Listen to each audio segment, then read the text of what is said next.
Imagine this, your life, carefully built brick by brick, begins to crumble under the weight of betrayal. That was my reality. Years ago, my wife, Angela, shattered my trust and abandoned not just me, but our two young daughters. Now, years later, she has returned, but not alone.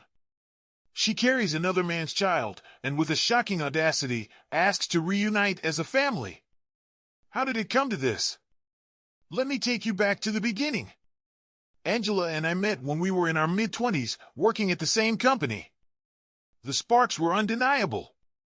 2 years into a whirlwind romance, we married, and soon after, welcomed our first daughter. Life felt idyllic, or so I thought. 3 years into our marriage, Angela fell pregnant again, this time unexpectedly. Her reaction? Far from joy. She wasn't happy about it, and though I assured her I'd support whatever choice she made, she decided to keep the baby. Things changed after our second daughter was born.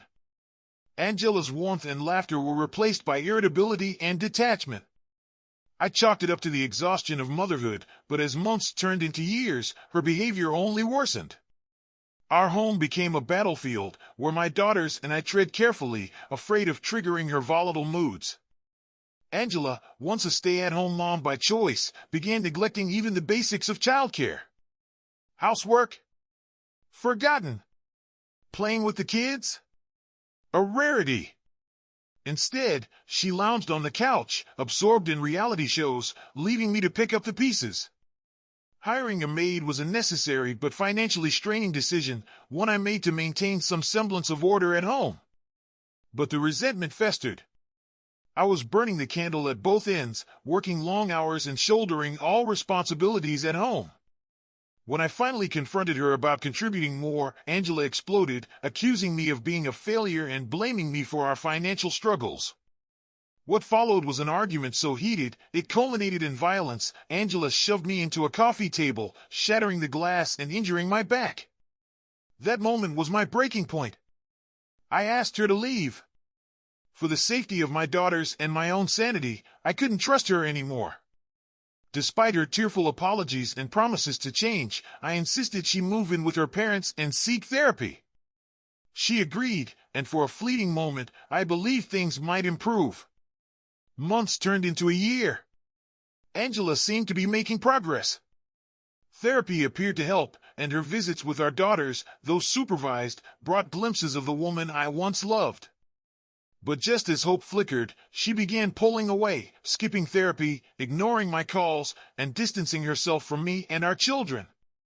When I decided to confront her at her parents' house, I discovered a truth that would forever alter our lives. Angela had not only abandoned her efforts to rebuild our family but had also found solace in someone else's arms. She had been unfaithful. And now, years later, she stands before me with another man's child, asking for a second chance at being a family. My mind races with questions. How dare she? After all this, why would she think it's even possible? But the story doesn't end here. This chapter in my life, though painful, is far from over. What would you do in my shoes? Could you forgive such betrayal, or is there a line that, once crossed, can never be uncrossed? When I first tried to reach Angela, whether by phone, text, or any other means, she insisted everything was fine. Yet, her behavior told a different story. She was hiding something. I felt it in the pit of my stomach. The day I arrived at her parents' house, I expected to find her waiting. But she wasn't there. Instead, her parents greeted me with cold, closed expressions. When I asked where she was, their response was both cryptic and cruel. They claimed they weren't authorized to tell me, then slammed the door in my face. The satisfaction on their faces as they shut me out left a sour taste. Something was deeply wrong. Standing there, my mind raced with paranoia. I called Angela repeatedly, my heart pounding harder with each unanswered ring. Each passing second felt like an eternity, feeding my growing unease. Unable to suppress my need for answers, I decided to investigate. I knew her parents often left the kitchen door unlocked, so I crept around to the backyard. But I didn't even need to get that far. That's when I saw her. There she was, Angela, sitting on the swing in the backyard. For a brief, fleeting moment, relief washed over me. But then I noticed she wasn't alone. She was with a man. My Angela, my wife, was sitting there, her back turned to me, kissing a stranger. The scene hit me like a gut punch, stealing the air from my lungs. I stood frozen, watching the man pull away as he noticed me. Angela turned, her face a mix of surprise and guilt, but I didn't wait to hear her excuses. I was already walking away, each step weighted with disbelief and anger. She chased after me, pleading for a chance to explain. But I couldn't hear her, not then. The betrayal was too raw. When she tried to grab my arm, I recoiled, telling her not to touch me. The words tasted bitter as they left my lips, but I meant every one of them. I got into my car and drove away, numb and shaken. By the time I reached home, I had blocked her on every platform imaginable. I didn't want her words, her presence, or her explanations anywhere near me. The following days were a blur of legal arrangements. I informed my parents about what had happened and requested a lawyer. Angela's betrayal cut deep, but what followed was a new kind of agony. Despite her infidelity, Angela sought alimony in the divorce. The battle was grueling, but ultimately, justice prevailed. She walked away with nothing. The emotional toll of that period was immense, yet it fueled my resolve. My daughters needed me, and I couldn't afford to falter. 5 years have passed since then. Life has been kind to me. I've built a stable, happy home for my daughters, surrounded by love and support. My parents, who were pillars of strength during the divorce, live nearby and visit often. We've moved into a larger house, one filled with laughter and light. Then, a few days ago, everything changed. Angela reappeared.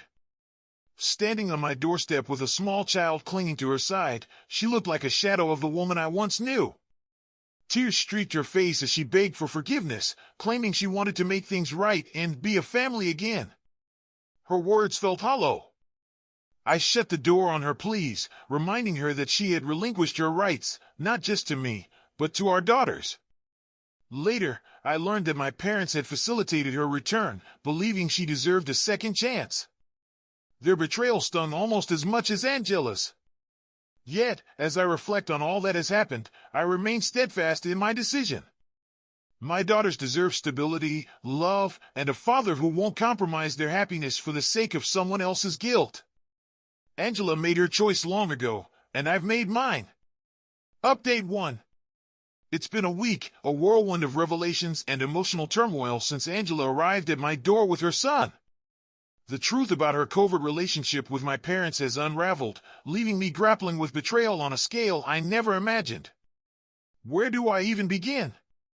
The weight of this discovery is almost unbearable, and the sting of deceit cuts deep.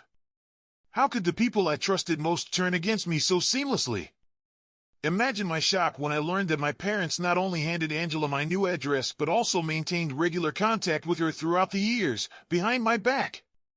While I had decisively removed her from my life post-divorce, they quietly chose to nurture a connection with her. Their rationale? They believed she'd return to our lives one day. Once a month, they spoke to her, just enough to pierce through the trust one had in them. Angela's decisions following our divorce were a betrayal of their own kind. Faced with an ultimatum from Yan, abandon her daughters to pursue a new life with him or fight for custody, she chose him.